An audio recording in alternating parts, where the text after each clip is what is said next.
So,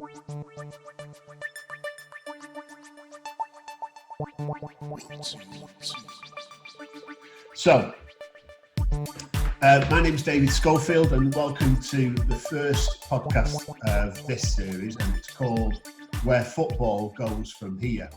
What we're looking at is there's a lot of chatter out there. There's a lot of stuff going on in the press, a lot of stuff on the radio, TV, and why wouldn't there be right now? Because there's no football to talk about. It's all about the business. It's all about the money. It's all about the health and safety. So I thought, well, I'm hearing people on the radio, and some of them are people who I respect enormously, and I can't believe what I'm hearing from them. And then there's others who I think are complete knobheads, if I'm being honest, but they're making a lot of sense. And I'm thinking, well, have I joined the knobhead side? Well, about to find out. I'm joined tonight by Jamie Summers, and Jamie is a good friend of mine. We've known each other for about 10, 12 years, something like that. Yeah. And Jamie is and I.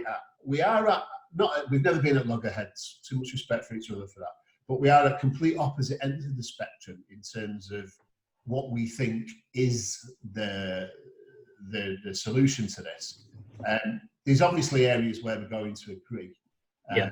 But tonight, what we're going to do is we're going to look at my idea in terms of, well, what would I do if I was running football today? What would I do? And then James going to challenge it and rip it to pieces. He is a journalist.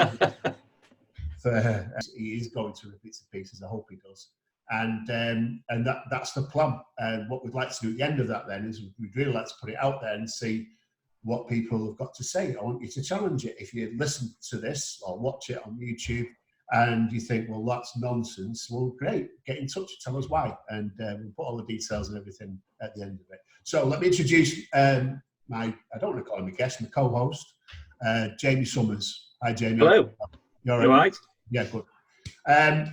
So we've been chatting for about the last, I'd say, 2 months or so about what's been going on with COVID.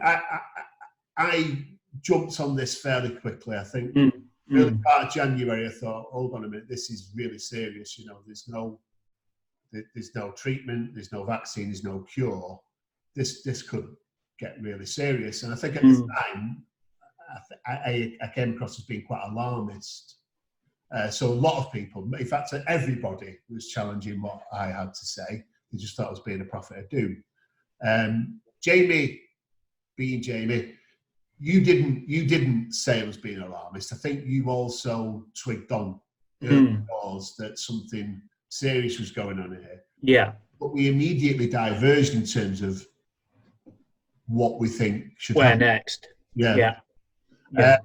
Which has led us to this, really, because I think, So if it's okay with you, what I was doing tonight is I've seen all of these sort of 10-part plans and stuff that, you know, people talk about needs to happen.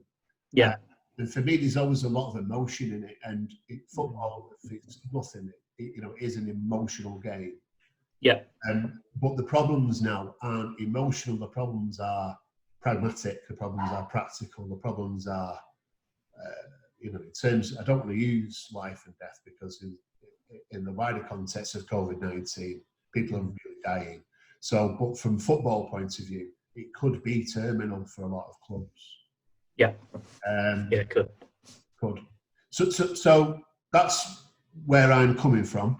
I have a plan which I'd like to share, and I want you, Jamie, if this is okay. Yeah. Challenge, jump in wherever. We all okay with that so far? Yeah, absolutely. Right, cool. Suits me. I think the first thing is I believe 100% that the season needs to stop.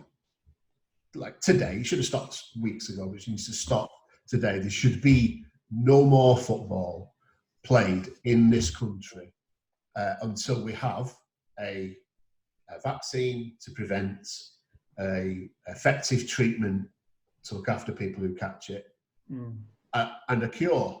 Now, any one of those will do for the time being, but ideally we'd like all three from everybody's point of view. But I can't see that there is, in any way, shape or form, that football can be played in this country until at least one of those things is is available.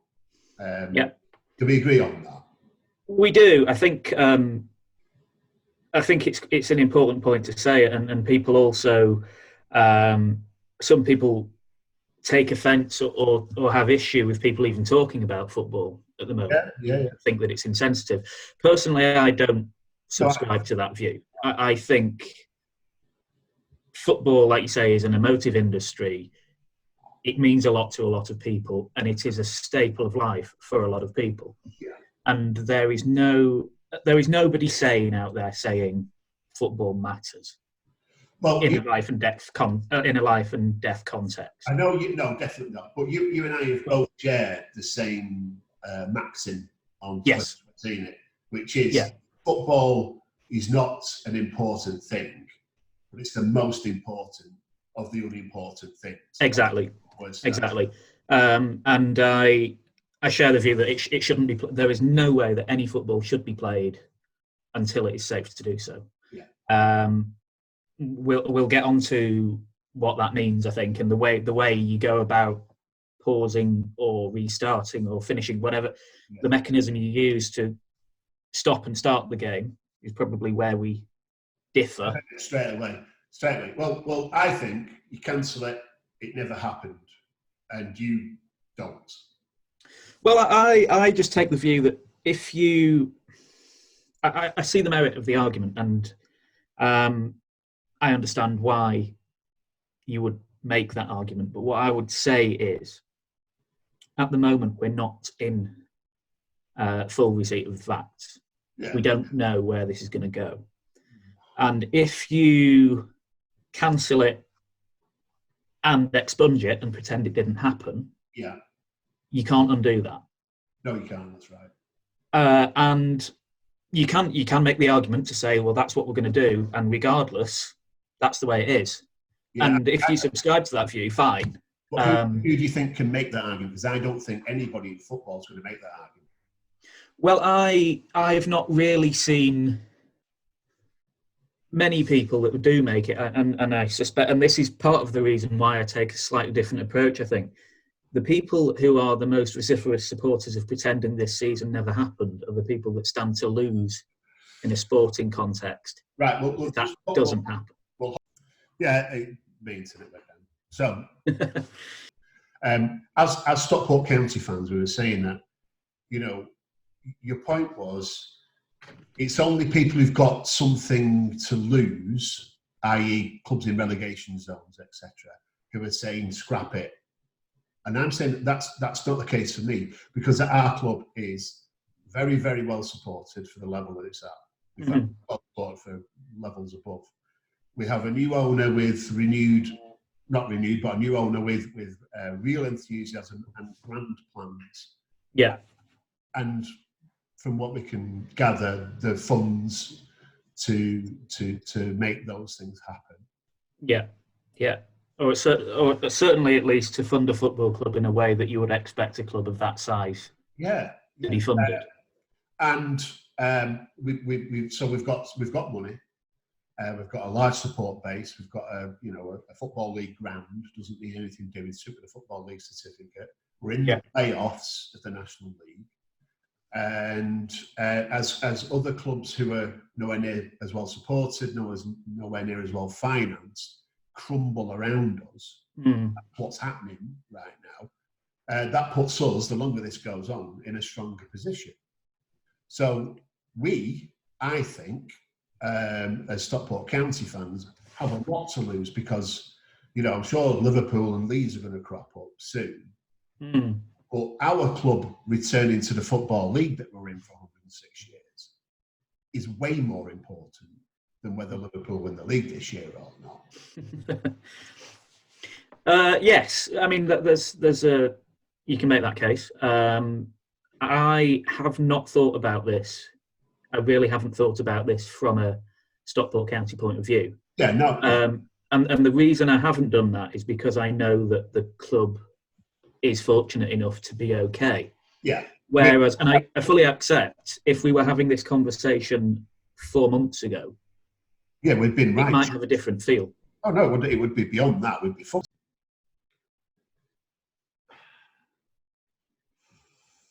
10 minutes without swearing. It is a new record. So, sorry for the first F-bomb, but we would. But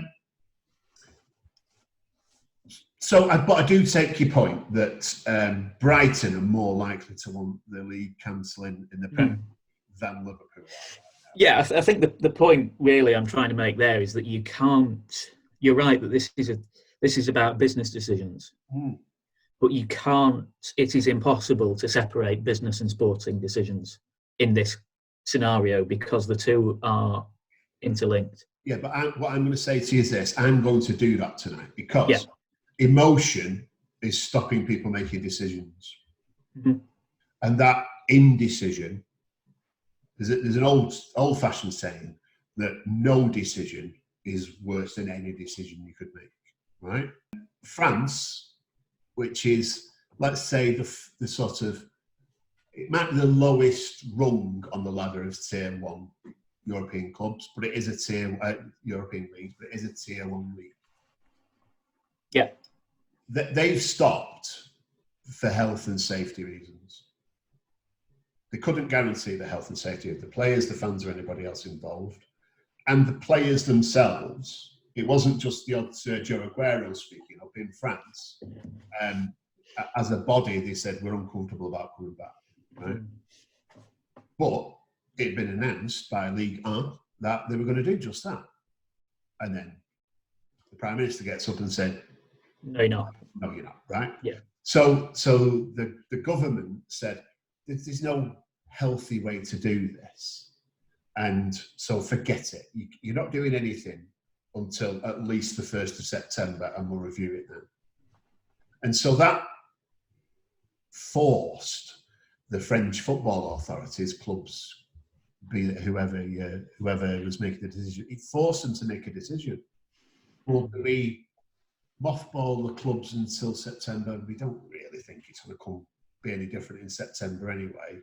So they just scrap it. Okay. Now they've made some controversial decisions about who should be champions and this, that, and the other. But eventually, or essentially, it comes down to the government said it's not healthy to play football. Stop. So the football authorities said, okay. I think that's got to happen in this country. Now, what I hear is that, Boris, he sees it as being something that's going to cheer everybody up if football returns. I think we can all agree with that, it would. But not a behind closed doors, sterile, shit TV series that's 3 years past its best, kind of hollowed out version of football. Yeah. That's my view anyway. Yeah, and that's... I think the two things we do definitely agree on is at the moment there shouldn't be any football. Yeah. Who makes that decision is one of those, to me, feels like one of those things that everyone can have an opinion on, and there isn't necessarily a right or wrong answer, except that somebody at some point needs to grasp the nettle. And so everybody in football is clinging to the hope that by continuing, they're not going to lose money. And this is where one of the problems is that you've got a two-tier game, or a three-tier game, where you've got what is in the best interests of the Premier League and the Premier League's clubs. Yeah. And what's in the best interests of professional clubs, and what's in the best interests of semi-professional and amateur clubs. Yeah. And they are not... the fortunes of one cascades down to the others because of the way the Football League pyramid works. Yeah. But you do have competing interests, and you do have to accept that if you're a Premier League club, whether you're West Ham or Everton or whoever, and you face the prospect of having to hand back hundreds of millions of pounds worth of broadcasting rights money because you haven't fulfilled your contract. Yeah. No matter how big or small your club is, the amount of money you're talking about there is astronomical. Yeah. And so naturally, some of those clubs are going to want to play on. Right. So, Whereas if you are Grimsby Town, yeah. Have you noticed I've changed to wine when the internet connection went down? if you're a Grimsby or a Walsall, and actually you're not having to hand back hundreds of millions of pounds, but you've got no gate revenue, you can't pay your players. Of course, yeah. Now, so that's where it's unstoppable force and immovable object. All right. So what I think what I'm going to do now is I'm going to go through my plan. All right. Yep. So you might want to take a few notes. I don't know if you need to get a pen and pencil. Probably will. Yeah. So the first thing that needs to happen is the government needs to say it's not healthy. Don't be ridiculous. You need to stop. Okay. And that will force football, let's just say the professional game, football, to think again. Right. Yeah. Now, the Premier League, as you said, it cascades down. That's the whole purpose of the pyramid. It's meant to be the trickle-down kind of economic theory. As we know, that doesn't work in any walk of life, but it certainly doesn't work in football at the moment. It just gets, all the money gets sucked up to the top, right? Now, the way I see it is this: the more powerful clubs, the top of the, let's say the top 6-8 clubs in the Premier League, they can possibly manage without gate receipts. I would think Manchester City could. I would think Manchester United could. I think Liverpool could. Actually, I'm struggling after that. Arsenal, £150 million of match day receipts per season. I don't think they can do without that, do you? I think you'd be hard pressed. So we've been talking about Chelsea, they've got plenty of money, Manchester City, Manchester United, just on the basis of their worldwide audience, and Liverpool. So there's less than a handful. In my mind, there's 4 clubs who could actually cope with playing behind closed doors. And the rest of them are going to lose money. So all they want to do is preserve the Sky money. I know there's overseas broadcasting, I know there's BT Sport, but essentially Sky's the bedrock. Now Sky themselves, they have, I forget what the latest figures are, but let's say it's between 2 and 4 million subscribers to their various channels. And it is all, you're in the media industry, it's all, what do you call it, tentpole, is that what they call it? It's all hanging off the football. If there's no football, people don't subscribe to Sky. Yeah? If Sky said, screw you, we want £750 million back, then clearly the Premier League and Sky would fall out. There would be a legal argument. And the Premier League would say, we're cancelling the contract and we'll deal with it. And then they would move to Disney or to Google or Amazon or whoever else would want it, who, I assure you, once this is all calmed down, would gladly not only take the Premier League football, but would take those between 2 and 4 million subscribers from Sky as well. So Sky need to keep the football, yeah. So I don't see Sky saying we want £750 million back. They might need something back because they are losing a lot of revenue right now. But I don't see them doing that. So I think if the government said you've got to stop because it's not healthy, and the club said right, Gulf, we can't do anything about that. We've been told to stop, so we're going to stop, cancel the season. Let's talk about what happens in terms of are Liverpool named champions, whatever. We'll come back to that. But if the Premier League then went to Sky and said, there's £10 million a club, that's £200 million, to say, look, we know we haven't fulfilled this year's season. This is all we can do about it, right? There's £200 million. And in exchange for that, what we want you to do is to continue making your payments and we'll return when it's safe to do so. That would be one way of dealing with it, I would say. Another way of dealing with it is those clubs might not have £10 million each right now, who knows? They could say, Sky, your contract runs out in 2, 3, 4 years. I've not checked, but your contract runs out. Have another year. Have a 50% haircut on that. Take a 50% discount on the other year at the back end. Let's just say 4 years. And in the meantime, continue the payments. That'll give the clubs a bit of breathing space in order to organise their finances for 3, 4 years down the road for when that hit comes. Yeah. So a deal could be done. It could be done. Yeah. It's not in Sky's interest to lose the Premier League. It's not in the Premier League's interest to lose Sky. All right. So I believe that could happen. Right. The next thing is then we've now got some extra, or not extra money, but we've got the expected money coming into the Premier League. That does not help in any way the English Football League or, in fact, the National League. So at the minute, the Premier League have said, well, there's an advance.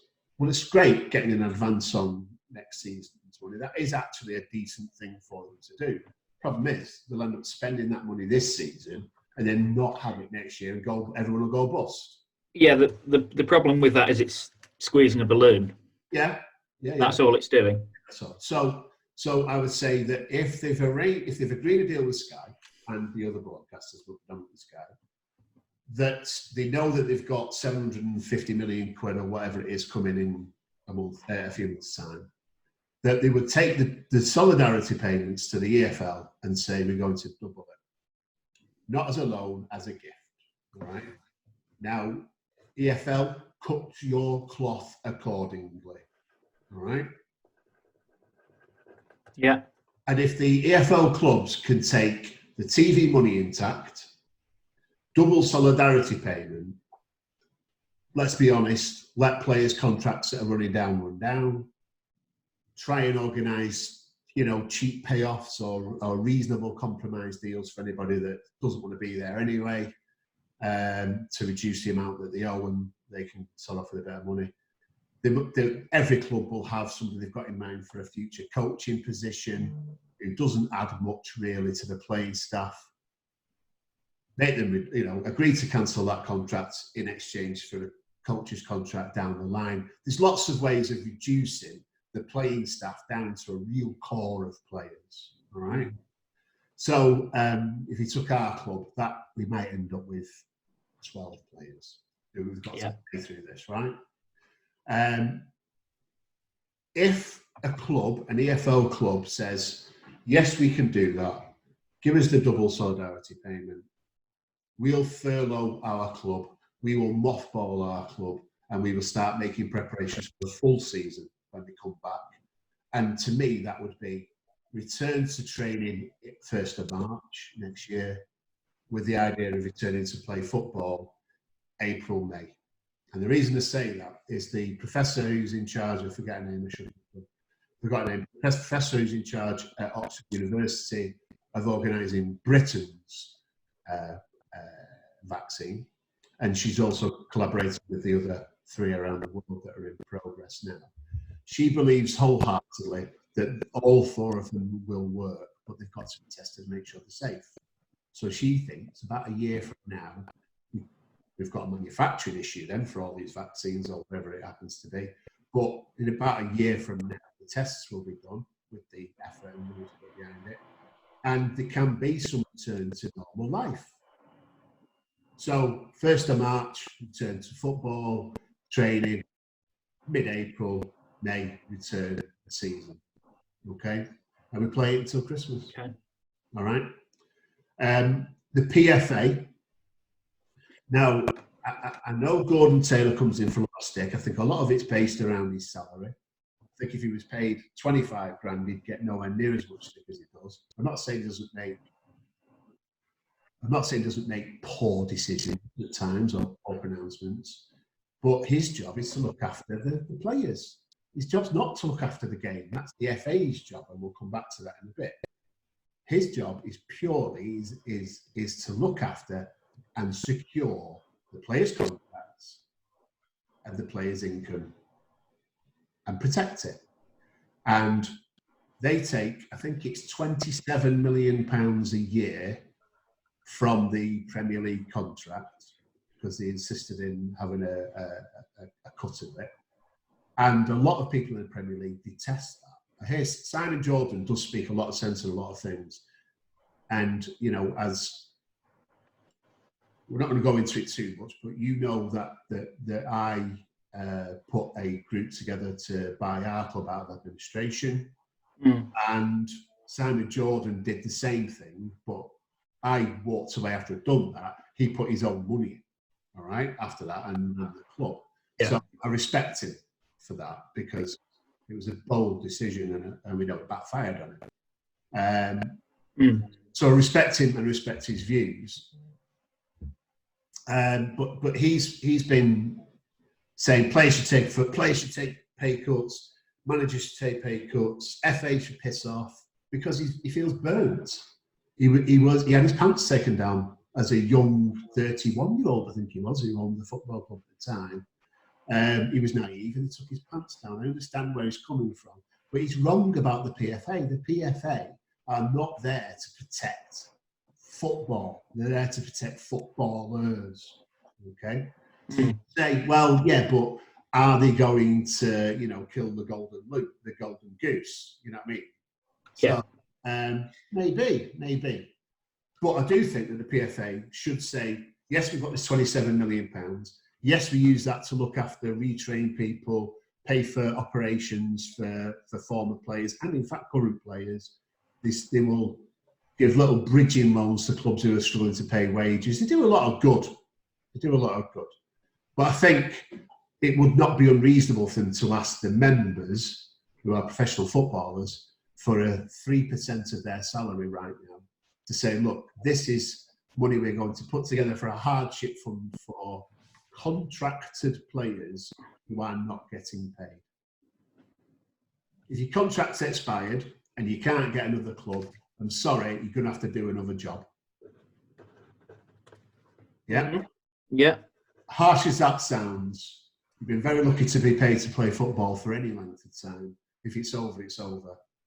Do something else, all right? You and I have to do that. If you were no longer a journalist, you'd have to do something else, all right? Yeah.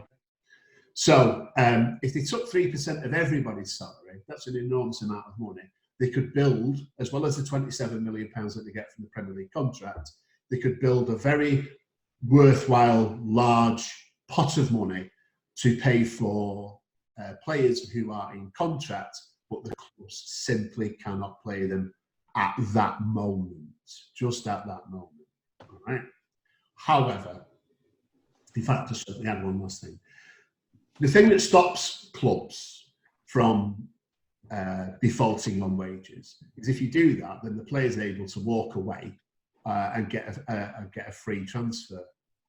But that's only valuable if there's people out there hiring footballers. Yeah. There's no incentive to pay the footballer that you have contracted if he can't go anywhere else. Yeah. So I would say this: if the EFL receive TV money intact, double solidarity payments, they've let those contracts expired or negotiated settlements for those contracts that they can get down to a very manageable amount of players, and they still don't play the footballers, they should be put in administration. Okay. Yeah. If they can't mothball the club because they've overstretched to that much of an extent, they do not deserve to own that football club anymore. Okay. Right. So the last bit is the FA. Now, the FA, a few years ago, they were sidelined. The FA used to run everything.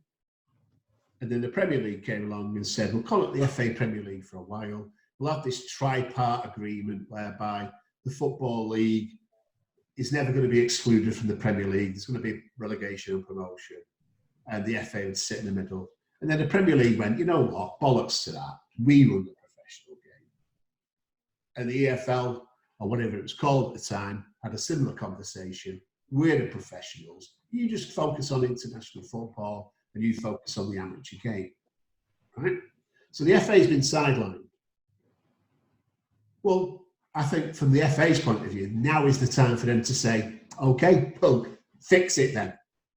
We'll concentrate on the international game and we will concentrate on grassroots and the amateur game.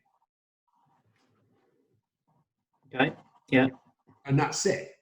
Because if they don't, if the FA start doling out checks, the FA is going to go bust. Well, I was going to say, I also suspect the FA probably isn't in a financial position to help out anyway. They've lost Euro 2020. They've lost countless gigs and events at Wembley, which makes them fortunes, millions of pounds at every single event. And they are screwed, basically. So all of those contracts that they signed with Euro 2020 on, final at Wembley, just think about that. I mean, how much money were they expecting to make this year, the FA themselves?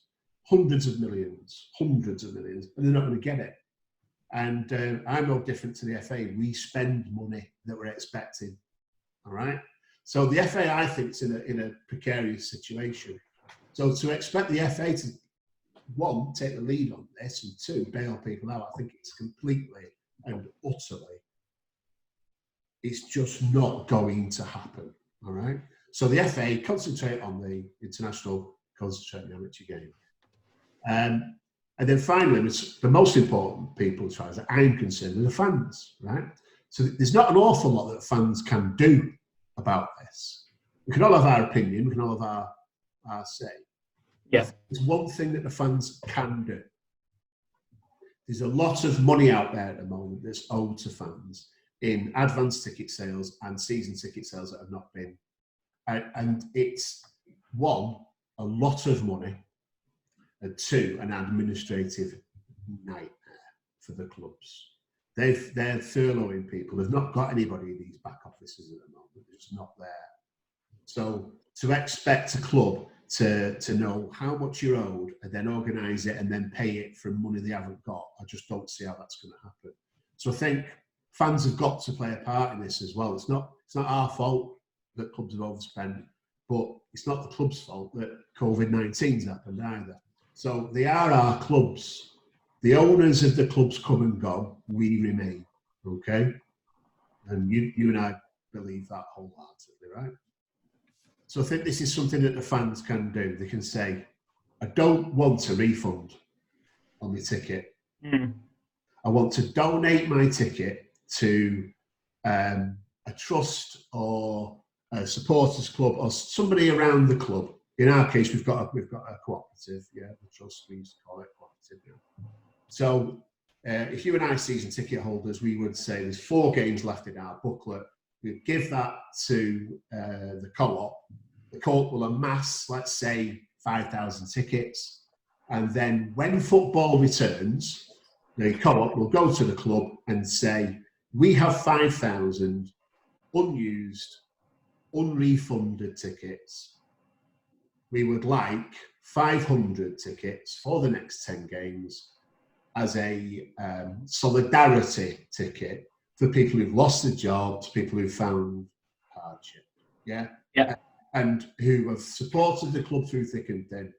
And the last thing they need is more expense when they've lost a job. They don't need to be rowing with the family because they're spending 20 on the ticket, so not causing any further domestic stuff. And it's a nice thing for the fans to be able to do for each other, and it's a nice thing for the club to do for the fans. All right, so there's a nice synergy there for that. So, and I think at our club, it's something our co-op are looking at doing. And I think it could be a national supporters trust, national supporters association, not sure what it's called.